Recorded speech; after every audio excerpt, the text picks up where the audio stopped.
नहमदुहु व नुसल्ली व नुसल्लिमु अला रसूलिहिल करीम अम्मा बादु फ़ाऊज़ु बिल्लाहि मिनश शैतानिर रजीम बिस्मिल्लाहिर रहमानिर रहीम।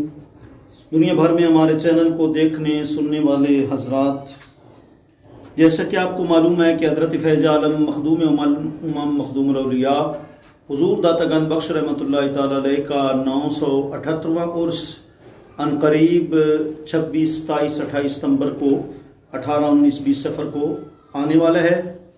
इस सिलसिले में हमारे दुरूसे कश्फुल माजूब आप तक पहुँच रहे हैं।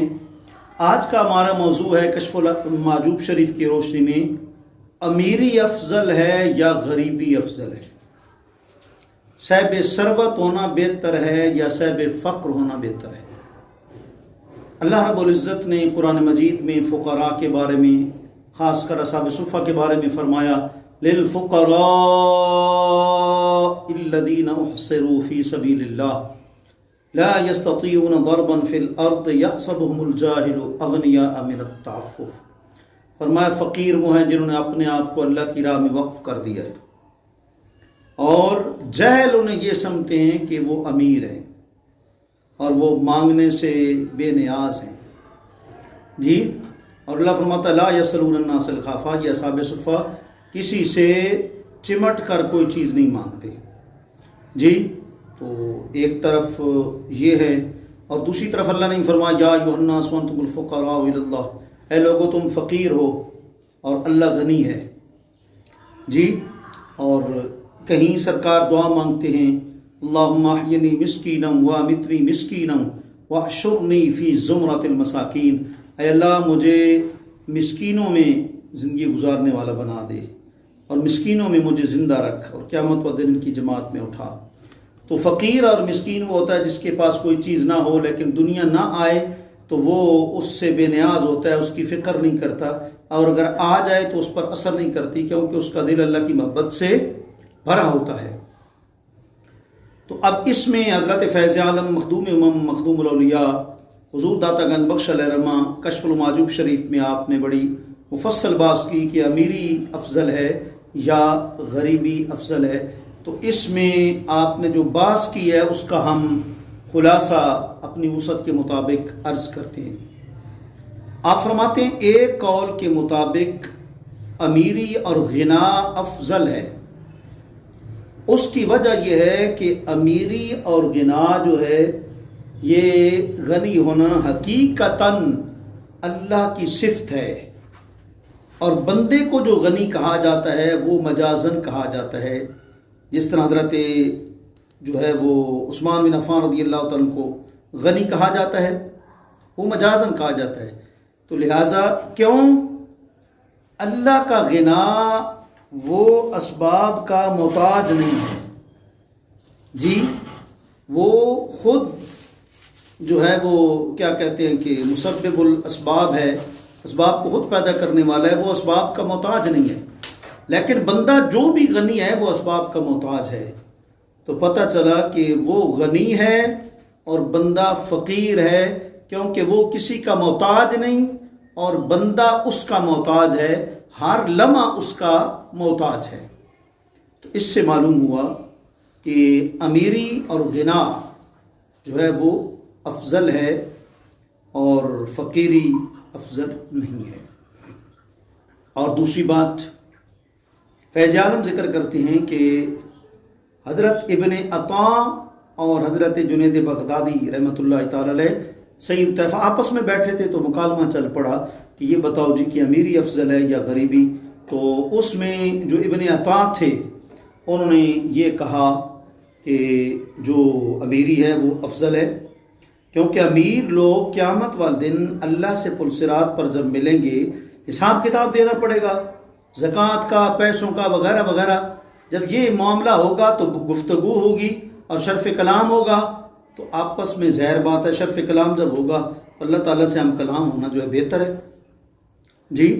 तो सैयद तैफ़ा जुनैद बगदादी अलैह ने फरमाया अगर उनको ये शर्फ मिलेगा तो जो फ़कीर और मिस्कीन होंगे उनकी भी तो माजरत कबूल कर ली जाएगी ना। माजरत कबूल करना ये भी तो एक अल्लाह ताला की तरफ से होगा जी। तो इस तरीके से यूं बयान हुआ। اور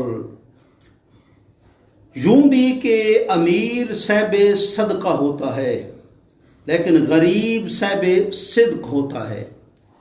امیر صاحب صدقہ ہوتا ہے، اس کے بعد دولت بڑی ہوتی ہے، صدقہ خیرات وغیرہ کرتا ہے، لیکن جو غریب ہوتا ہے اللہ سے ڈر کر کبھی جھوٹ نہیں بولتا، وہ سچ بولتا ہے، ہمیشہ سچائی کا عادی ہوتا ہے. تو ظاہر بات ہے کہ سچائی افضل ہے کس سے؟ صدقہ کرنے سے. جی تو لہٰذا اس سے پتہ چلا کہ جو ہے وہ کیا کہتے ہیں کہ فقیری افضل ہے. اور بعض روایات میں یوں بھی ہے کہ قیامت والے دن فقیر لوگ امیر لوگوں سے 500 سال پہلے جنت میں چلے جائیں. اور کچھ صوفیاء نے تو بڑی عجیب بات اور بڑی پیاری بات فرمائی. کچھ صوفیاء نے کہا کہ اگر فرعون کے پاس دولت کی فراوانی نہ ہوتی، امیری نہ ہوتی تو وہ خدائی کا دعویٰ نہ کرتا. فرعون کے پاس دولت نہ ہوتی تو وہ کبھی باغی نہ بنتا. جی تو بہرحال مختلف نظریات کو بیان کرتے ہوئے آپ فرماتے ہیں کہ ایک طرف حضرت سیدنا سلیمان علیہ السلام جو ہے وہ ان کی امیری ہے اور حکومت ہے، اور دوسری طرف ایوب علیہ السلام کا صبر ہے. اللہ نے دونوں کو نعم العبد کہا. سلیمان علیہ السلام کی حکومت پر استقامت کو، اخلاص اور دوام کو کہا کہ یا سلیمان نعم العبد. اور ایوب علیہ السلام کی جو بیماری اور تکلیف اور صبر آیا، اس صبر جو کیا اس پر کہا نعم العبد. ایوب بھی میرے بڑے پیارے بندے ہیں. اور آخر میں حضرت فیض عالم اپنے استاذ قاسم قشیری کا حوالہ ذکر کرتے ہوئے نتیجہ جو ہے وہ اخذ کرنا چاہتے ہیں، محاکمہ کرنا چاہتے ہیں. آپ فرماتے ہیں کہ نہ امیری افضل نہ فقیری افضل، بات تو ہے اللہ کی رضا کی. جس کو اللہ کی رضا اور خوشنودی مل جائے تو سلیمان علیہ السلام جیسے بندے کے لیے بھی حکومت نقصان دے رہی جی، اور ایوب علیہ السلام کے لیے بیماری بھی اللہ کے شکر کا باعث. جی آپ فرماتے ہیں اصل تو اللہ کی جو ہے وہ رضا ہے، جس کو جو ہے وہ نصیب ہو جائے وہی افضل ہے. تو آپ فرماتے ہیں کہ دیکھیں مال دولت ایک نعمت ہے، اور فقر پر صبر کرنا بھی ایک نعمت ہے، شکر کرنا بھی ایک نعمت ہے. فرماتے ہیں کہ امیری اگر غفلت کی طرف لے جائے، امیری اگر غفلت کی طرف لے جائے تو یہ آفت ہے، اور فقیری اگر حرص کی طرف لے جائے تو یہ غفلت ہے. لہذا دونوں نعمتیں ہیں جس پر اللہ کی رضا نصیب ہو جائے. اللہ تعالی ہمیں اپنی رضا پر راضی رہنے کی توفیق عطا فرمائے، جس حال میں بھی رکھے. جی کوئی مفلس کوئی تونگر ہو گئے، کوئی مفلس کوئی تونگر ہو گئے، جب مٹی میں مل گئے سب برابر ہو گئے. وآخر دعوانا الحمدللہ رب العالمین.